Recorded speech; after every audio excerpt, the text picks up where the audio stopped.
युद्ध के इतिहास के दौरान ऐसे क्षण रहे हैं जहां युद्ध का तरीका बहुत अधिक बदल गया था। इन क्रांतियों को अक्सर संचालन सिद्धांत में परिवर्तन, नई प्रौद्योगिकी के आगमन या जैसा कि अक्सर होता था, दोनों से लाया गया था, जिसमें एक दूसरे के समावेश का परिणाम था।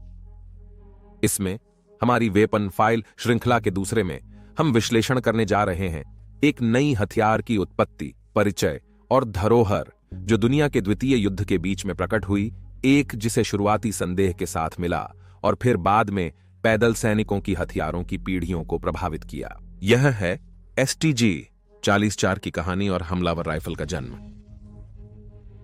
लेकिन पहले मैं आज के प्रायोजक वर्ल्ड ओन ऑफ टैंक्स का धन्यवाद करना चाहता हूं, जिन्होंने इस वीडियो को संभव बनाया। युद्ध नीतियां अक्सर एक व्यक्ति की सोच का पता लगा सकती हैं।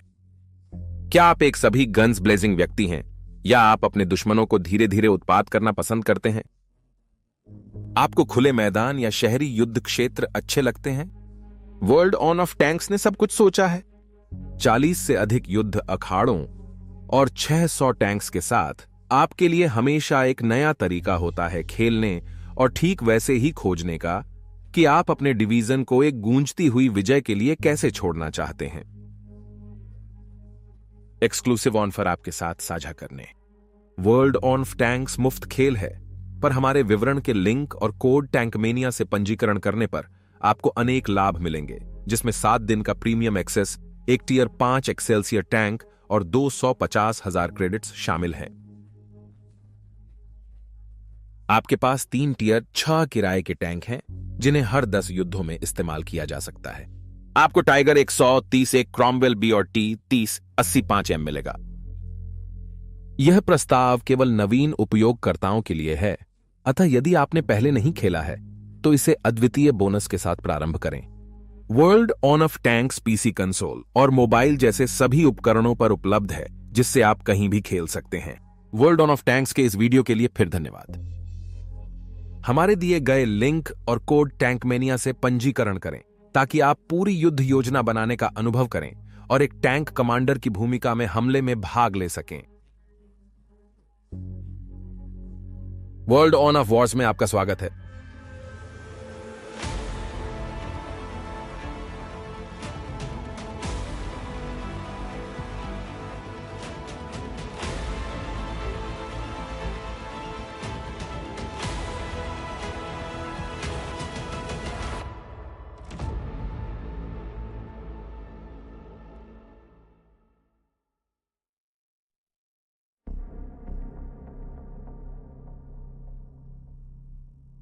एक 1836 में gunsmith Johann Nikolaus von Dreyse ने प्रशन उपयोग के लिए ड्रेस नीडल गन नामक एक नई राइफल उत्पादित की।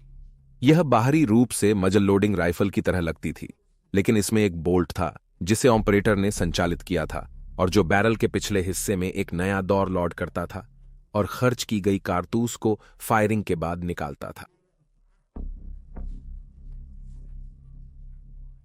पुराने हथियारों की तुलना में यह बोल्ट हाइफनेक्शन सिस्टम ने आग की बहुत अधिक दर की अनुमति दी।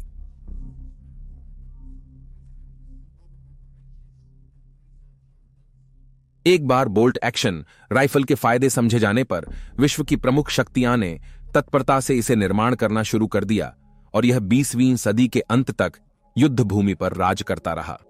ब्रिटिश ली एनफील्ड 303 और अमेरिकी M1903 स्प्रिंगफील्ड जैसे कई हथियारों ने कीर्तिमान स्थिति प्राप्त की। इन हथियारों ने अगले दशकों के दौरान सामना किए गए युद्ध के प्रकारों के लिए अच्छी सेवा की, जब तक कि एक पक्ष की या तो गोलियां खत्म नहीं हो जाती या पुरुष। औद्योगिक क्रांति के विज्ञानों ने एक नई भयानक हथियार प्रणाली लाई जो युद्ध की प्रकृति को पूरी तरह से बदलने के लिए तैयार थी। वह हथियार प्रणाली तेज गोली चलाने वाली मशीन गन थी और इसे अपने पारंपरिक नीले ट्यूनिक को युद्ध में पहनने के पहले दौर में साबित किया गया था।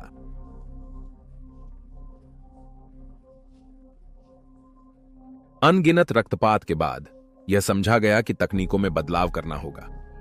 मशीन गन और तोपों के खतरे ने बेहद मजबूत खड़ी की आवश्यकता उत्पन्न की, जिसे नष्ट करना कठिन था।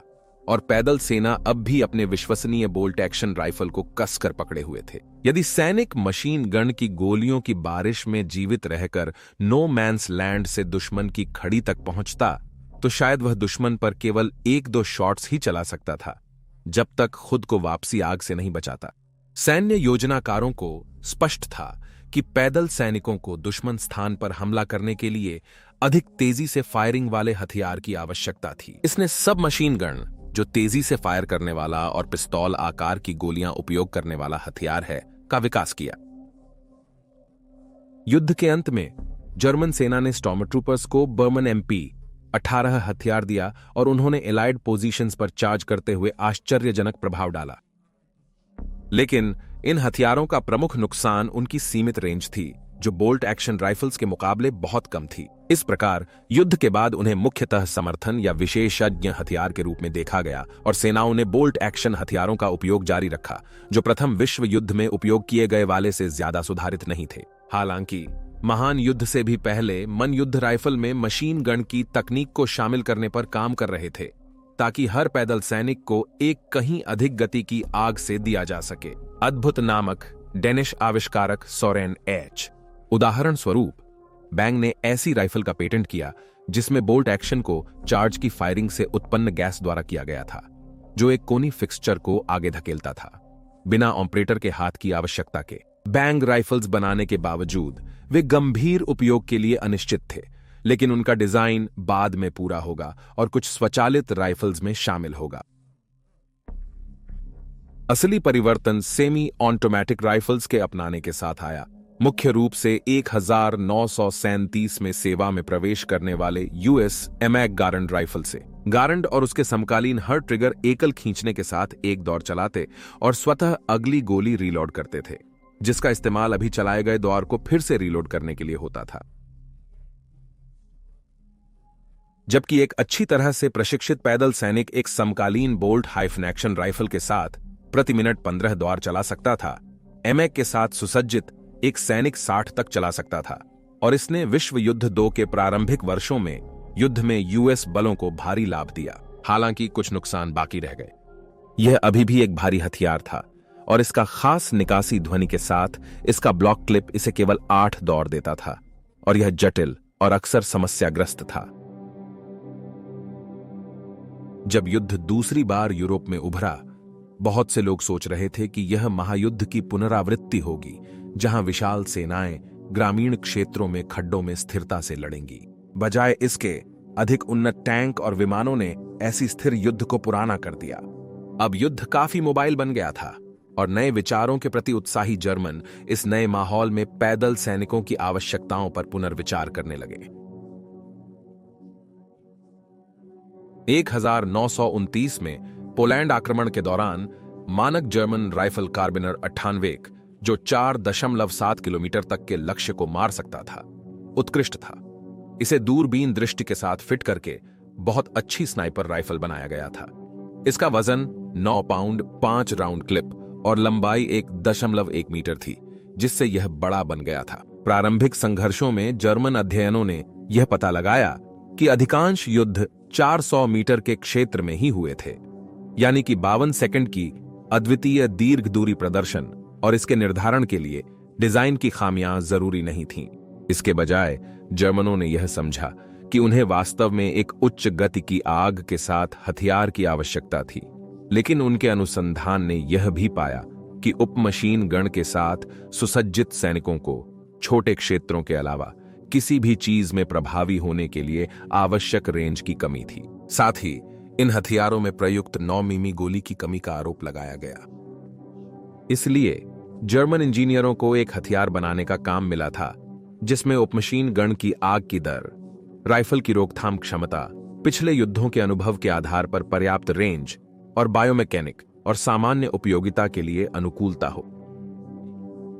यह हथियार डिजाइन को क्रांतिकारी बना देगा अगर वे इसे प्राप्त कर सकते हैं। जर्मन डिजाइन टीमों ने पहले से जानते हुए 99 के साथ 99 2x57 मिमी गोले को तेजी से लोड करने के तरीके विकसित करने की कोशिश की, लेकिन इसे बहुत अधिक शक्तिशाली पाया गया, जिसने हथियार पर अधिक तनाव डाला।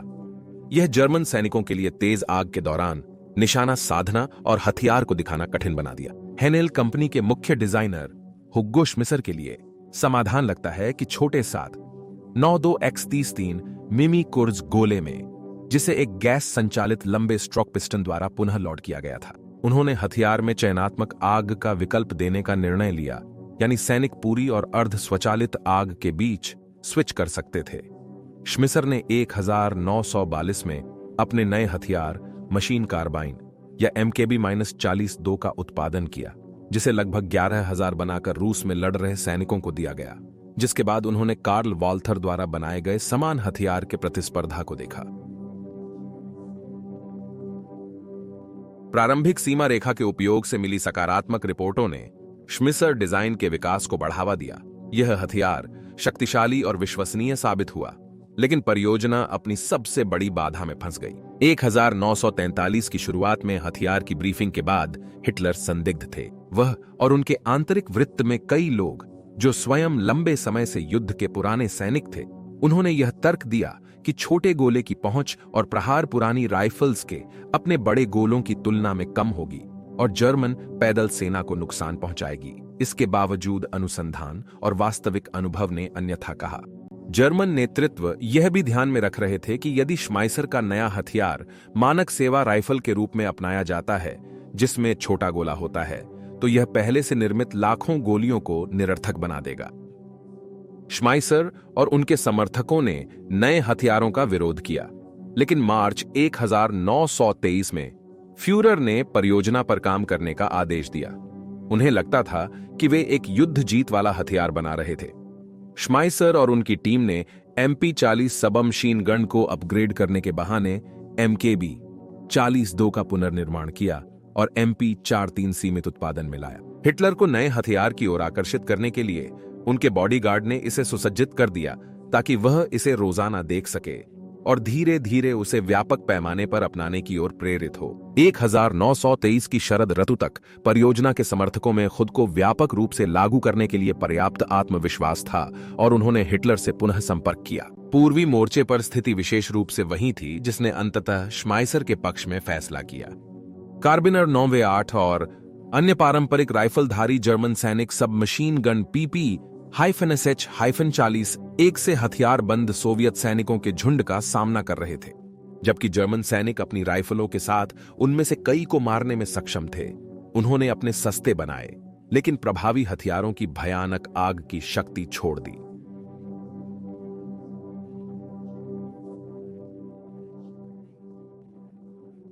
विपरीत रूप में MKB-42 और MP-43S से सुसज्जित सैनिकों ने रिपोर्ट की थी कि वे मानव लहर हमलों का सामना भयानक आग की शक्ति से करने में सक्षम थे।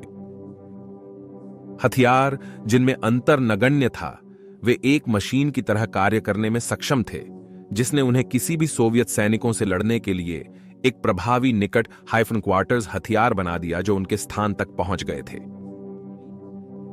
संक्षेप में, जर्मन सैनिकों की क्षमता और घातकता में बहुत अधिक वृद्धि हुई थी।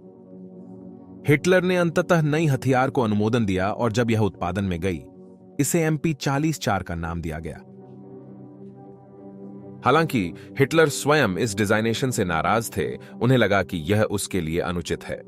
इसलिए उन्होंने व्यक्तिगत रूप से इस नई प्रकार की हथियार को दर्शाने वाला एक नया डिजाइनेशन बनाया, स्टर्मगेवेहर या हमलावर राइफल। स्टर्मगेवेहर 44, जिसे अक्सर ST 44 के लिए छोटा किया जाता है, इतना क्रांतिकारी था कि यह आज की सेनाओं में भी बहुत अच्छा नहीं लगेगा। सबमशीन गन के डिजाइन पर इसका प्रभाव स्पष्ट है, पिस्टल ग्रिप और बड़ी मैगजीन के साथ, और इसका उपयोग सुविधाजनक होता था। हालांकि इसका वजन पूरी मैगजीन के साथ 13 पाउंड था। सैनिक हथियार चलाते हुए दाएं हाथ के अंगूठे से पिस्टल ग्रिप पर एक स्विच को चालू करके सेमी ऑटोमेटिक और पूर्ण ऑटोमेटिक फायर मोड्स के बीच बदल सकता था। उसके द्वारा फायर करने के मोड पर निर्भर करते हुए प्रभावी श्रेणी 300 से 500 मीटर के बीच बदलती थी, जो PP-SH-40 एक की श्रेणी से बाहर थी। STG 44 की एक विशेषता यह थी कि पिस्टल ग्रिप द्वारा संचालित निचले रिसीवर का हिस्सा मैगजीन वेल से बाहर स्विंग कर सकता था। इसने राइफल को खोलने की अनुमति दी ताकि आसानी से सफाई और पुनर्गठन किया जा सके। जिसने हथियार की विश्वसनीयता को बढ़ाया यदि सैनिक समय दें। हालांकि STG 40-4 बिल्कुल भी सही नहीं था।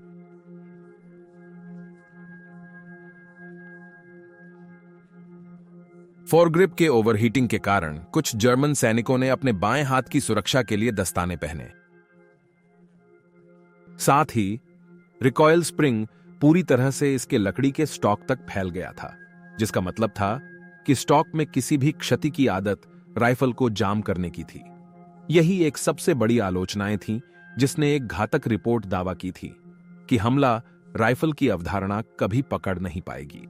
निश्चित रूप से STG 40-4 की सबसे बड़ी आलोचना युद्ध भूमि में सैनिकों के द्वारा इसके विशेष वक्रित 30 राउंड मैगजीन से आई थी। मैगजीन हथियार में अच्छी तरह से फिट नहीं होती थी, जिससे तेज फायरिंग के समय इसे हिलाना पड़ता था। यह स्वाभाविक रूप से कुछ जामिंग समस्याओं की ओर ले गया, जिसे आंशिक रूप से हल किया गया जब जर्मन सैनिकों ने केवल अधिकतम 30 की बजाय लगभग 25 राउंड लोड करने का निर्णय लिया। आश्चर्यजनक रूप से STG 40-4 के लिए यह एक विशेष समस्या नहीं थी और अनेक जर्मन और सहयोगी स्वचालित हथियार इस दोष से प्रभावित थे। 1945 की शुरुआत में नई मैगजीनें जारी की गईं, जिन्हें केवल 25 राउंड लोड होने की अनुमति दी गई थी। हिटलर के निर्देशन में जर्मनी के राइफल के पुनः उपकरण कार्यक्रम ने युद्ध के इस देरी दौर में उनके अन्य लक्ष्यों की तरह काफी महत्वाकांक्षा दिखाई। योजना में 4 मिलियन राइफल निर्माण की मांग थी, जिसमें 1.5 मिलियन के दृढ़ आदेश पहले ही दिए गए थे। इन्हें जर्मनी की 3 और ऑस्ट्रिया की एक फैक्ट्री में निर्मित किया जाना था। हथियार का समर्थन 7.92 X-33 मिमी कुर्ज गोलियों के 400 मिलियन दौर के लिए एक आदेश था। हालांकि ऐसे आंकड़े शुद्ध कल्पना थीं। अपने संक्षिप्त उत्पादन जीवन के दौरान STG-40-4 और उसके पूर्वजों ने मिलकर केवल 4,25,970 हथियारों का कुल प्रबंधन किया। इसे 6 मिलियन PPSH 41 सबमशीन गन और 5.4 मिलियन M1 गारंड राइफल्स के साथ तुलना करें। संसाधनों और मानव बल की लगातार कमी के साथ, जिसमें अखंड सहयोगी बमबारी अभियान ने जर्मन उद्योग को राख में बदल दिया, STG-40-4 जैसे कि मी 230 जेट फाइटर और विभिन्न अन्य हथियार प्रणालियों के साथ 1944 के अंत तक जर्मनी के शस्त्रागार में अपने खिलाफ खड़े होने के लिए साबित होगा।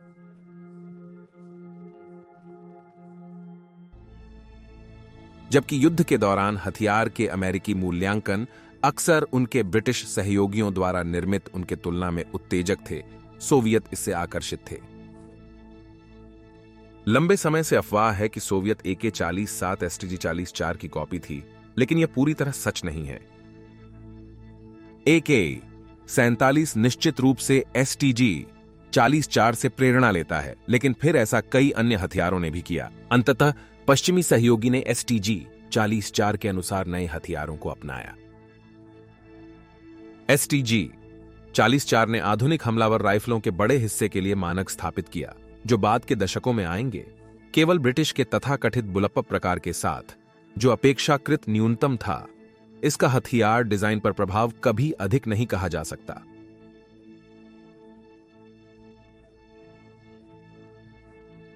और वहां आपके पास हमलावर राइफल के जन्म की कहानी है।